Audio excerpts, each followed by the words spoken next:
Hi and welcome back to another video of mine. Today I'll be discussing MTG Arena, Magic the Gathering Arena.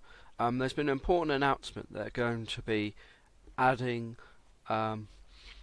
redemption codes in their booster packs.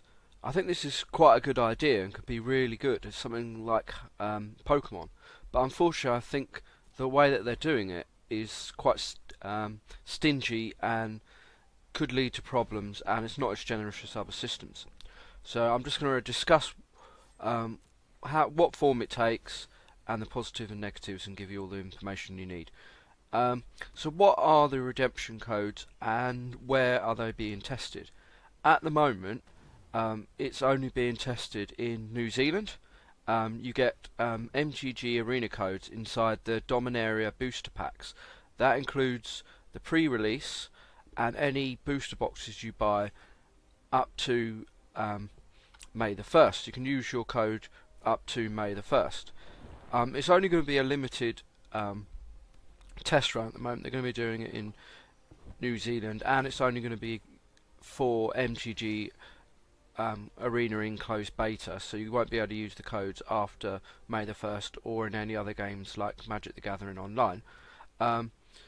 I'm just having a look at their website. So why are they only doing the limited region tests? Is because they want to just see what the implications are before they go into a global scale, and they want to see how many people use the codes, because inside the booster boxes you get a card with the code, but also a beta key, which so they want to see how many people will be using that. So if you're in New Zealand and you haven't got a beta key for Magic the Gathering Arena, then get yourself down to your local game store and get yourself a booster, because then you'll be able to get online and be able to play. But the problem is, I feel that's great that they're giving codes out in boosters, and it's definitely a step in the right direction. The actual rewards are really small. So basically 10% of the time the code in the back will be a booster pack for Dominaria, and then 90% of the time it will be 100 gold or a choice or a selection of 4 common cards. And 4 common cards, as you know, are really worthless. And 100 gold, basically 100 gold, you need 10 times that to get a pack, because a pack is 1,000 gold. So that is a really poor EV, expected value. Basically, and also there's only a max of 10 redeem codes that you can use on your account. So basically, if we're looking at the odds right now, 90% of the time you're going to get 100 gold or one of the commons, and then one of the time you'll get a pack.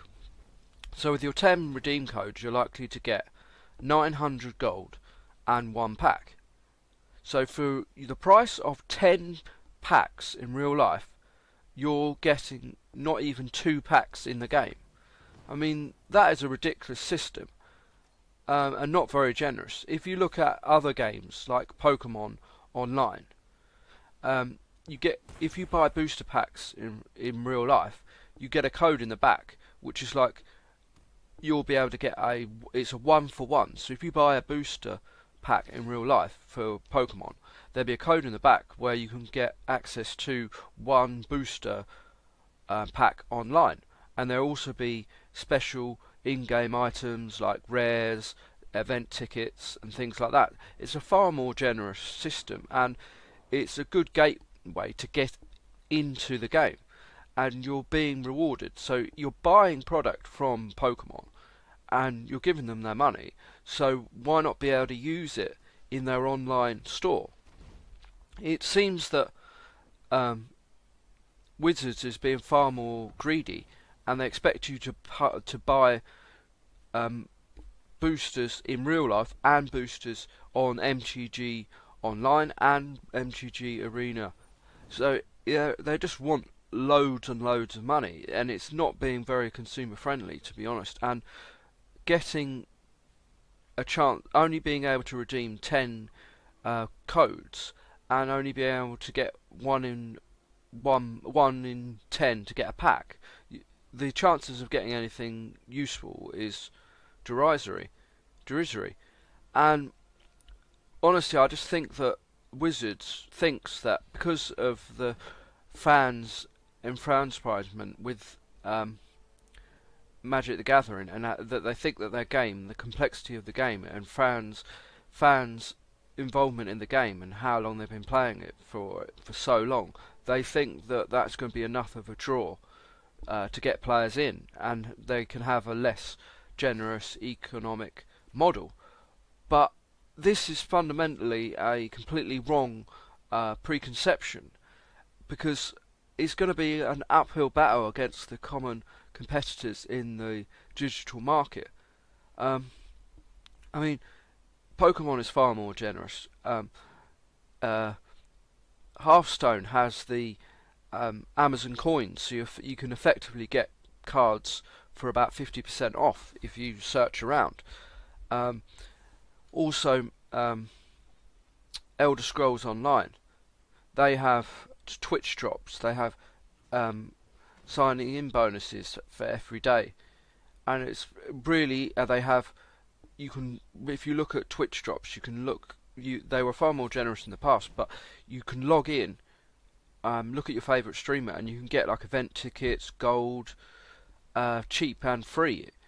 So, and I feel that this system from Magic the Gathering isn't very generous, and it's not going to be an incentive to acquire new players or retain old ones, because people, why would you buy booster boxes in real life if you can only redeem 10 codes online?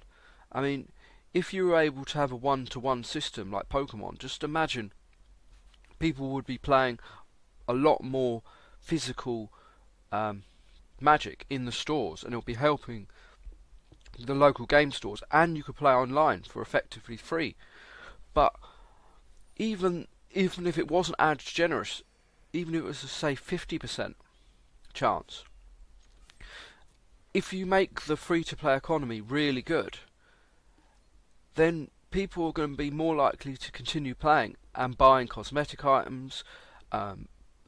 If then when there's a pre-release on Magic the Gathering Arena, I'd be more likely to pay for a sealed event or pay for drafts.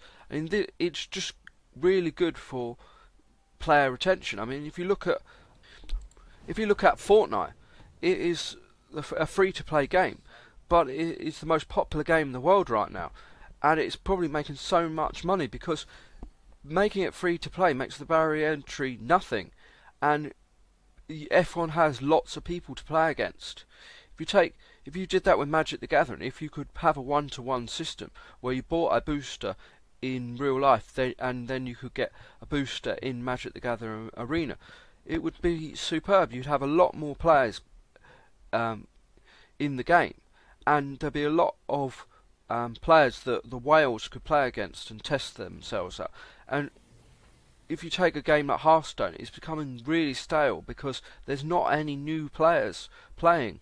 I mean, I was playing Rank 19 when the new expansion Witchwood came out, and I was playing against meta decks with like 5 to 6 legendaries, and I just dropped in for the first time in like 6 months, and I was playing against these decks. You need new players coming in to make the game fresh and make a good impression for new players. Having a good system for MTG Arena where you have good card redemption codes, which are a lot better than this now, would make it easier for new players to come in, and it would be a gateway to the physical card game, and people would be really enthusiastic to open up boosters and booster boxes, because they knew they'd get codes that they could use in MTG Arena or MTG Online. But that's just my opinion, and hopefully, as this is only a limited beta run in New Zealand, hopefully the codes will be more generous when it comes out, and is rolled out in its final form. But hopefully we can get a discussion about this. If there's any Magic the Gathering employers watching this video, make the codes more generous. You have a really good game here. I do believe that with the complexity of Magic and how long people have been playing the game for, people are really interested in Magic.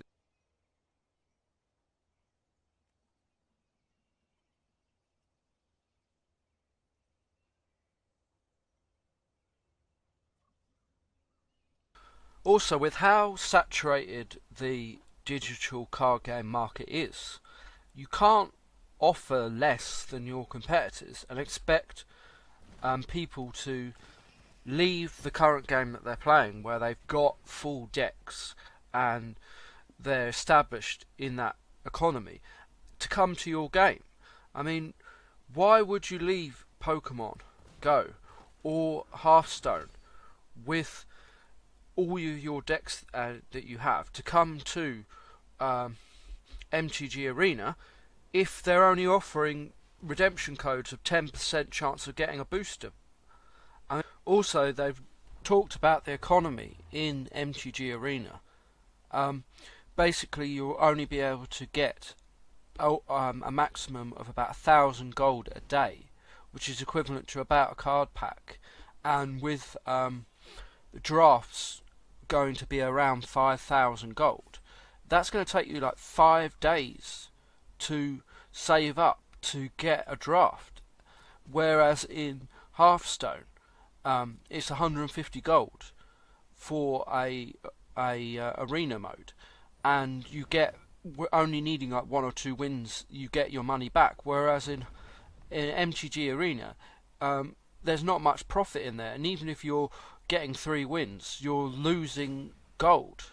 I mean, I don't expect how they expect people to play the game over Hearthstone when the economy is even worse. I mean, it takes longer to get gold in MTG Arena, and there's a gold cap, so they need to offer incentives to play the game and for people to switch over. So to have a more generous economy and to have those redemption codes higher value, even as far as 1-to-1, 1 booster pack in real life, 1 booster pack in Arena, would really go to help this. I just don't see how MTG Arena can come in so late into the market and expect people to just change over to their game just because they think they have a superior product. It just doesn't work like that. The economy just does not work like that.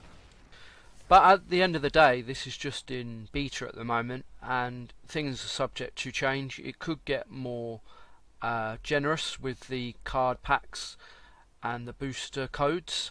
I really hope it does, because I am looking forward to MTG Arena. It seems like a good format. The actual client is a lot better than MTG Online, so there's things to be looking forward to in the future. Maybe an actual pod draft mode, a sealed mode, do pre-releases and things like that. So I am optimistic about the future, but it needs to be more generous, and it needs to take into account that MTG Arena is coming late into the market, so it needs to give incentives for people to play their game over other ones like Hearthstone. But thanks for watching, listening, and I'll see you in another video. Thank you.